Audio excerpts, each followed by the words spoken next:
A scuffle in front of a bank in Madrid. A group of activists push their way through the door, and then the protest begins. They've been laid bare, they say, betrayed by the banks and their questionable financial tactics. Most of the protesters are from Latin America. For them, Spain was the promised land. Now they're struggling to stay afloat, mired in an ocean of debt and shady loans. Edu Solano is from Ecuador. He says the banks pulled a fast one, and now immigrants have been left holding the bag. Hipatia Condor is also from Ecuador. She's outraged too. The banks are nothing but thugs and thieves, she says. Back at home, Hipatia Condor and her family are knee-deep in boxes. After 14 years in Spain, they're packing up and leaving. Over the past decade, they've paid off 100,000 euros on the mortgage for their apartment here in Madrid. The bank now says all that money went towards interest. Hipatia and her second husband William lost their jobs a year ago. Now the bank is demanding they pay off a second loan of over 30,000 euros.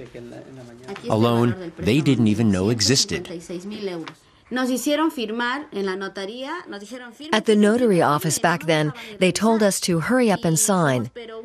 They didn't let us read the documents, and they told us that if we didn't sign quickly, we'd also have to pay the notary fees too.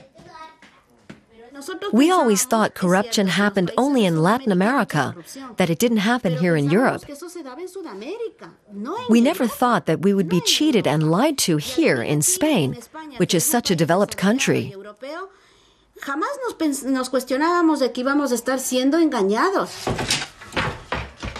While we were filming here, the phone rang. It was the bank suggesting a deal. If the Condors pay the bank 10,000 euros, the rest of the second loan will be forgiven. But they'd lose their home, of course. It's very sad. We're leaving 14 years behind here in Spain, and we have to start over again at zero. We're starting over at zero. The Ecuadorian government has opened an advice center here in Madrid. Immigrants from Latin America are leaving Spain in droves. This year, up to 80,000 people from Ecuador have packed their bags and gone home. The crisis shows no sign of abating, and many Ecuadorian immigrants have fallen victim to shady banking practices. For many, the dream of a better life here in Spain has turned into a nightmare. We offer legal advice and help them find lawyers who will represent them, and help with the difficult negotiations with the banks. Hipatia Condor is also here for advice. Like many Ecuadorians, she came here during the building boom in the late 90s. Now she feels betrayed. Back then, Spain welcomed us as cheap labor. Now that there's a crisis, we've been abandoned. The Spanish authorities won't do anything to help the immigrants here.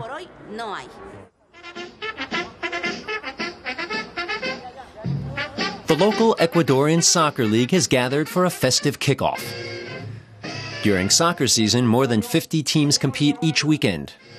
It's a slice of Latin America right in the middle of Madrid. Before the starting whistle, there's also a beauty contest, but the number of participants is dwindling. We had 90 teams last year.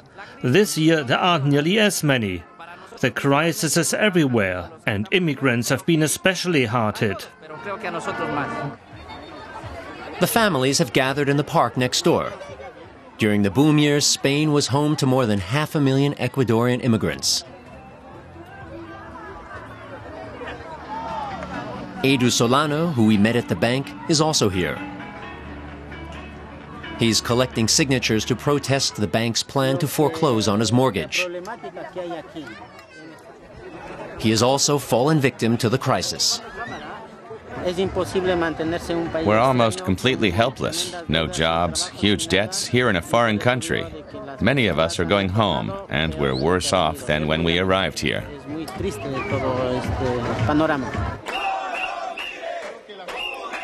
This crowd is protesting a scheduled eviction.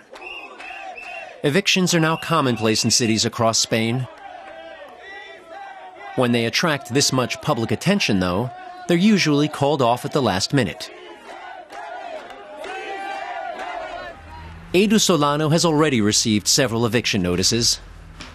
He can no longer pay the mortgage in his apartment. He also says he was tricked and betrayed. His mortgage was 800 euros a month, but after 1 year, that amount suddenly doubled. It feels like war. You never know when the enemy will attack. It's nerve-wracking. I've managed to get an extension 2 times now. That's a small victory, but I know the enemy will be back eventually. Hipatia Condor and her family have given up their battle with the bank and are going back to Ecuador. It's very sad. We're leaving behind friends, memories, a big part of our life here. Edu Solano is here to say goodbye. He'll probably be forced to leave soon, too. The bubble has burst here in Spain, and with it, their dreams of a better life have been shattered.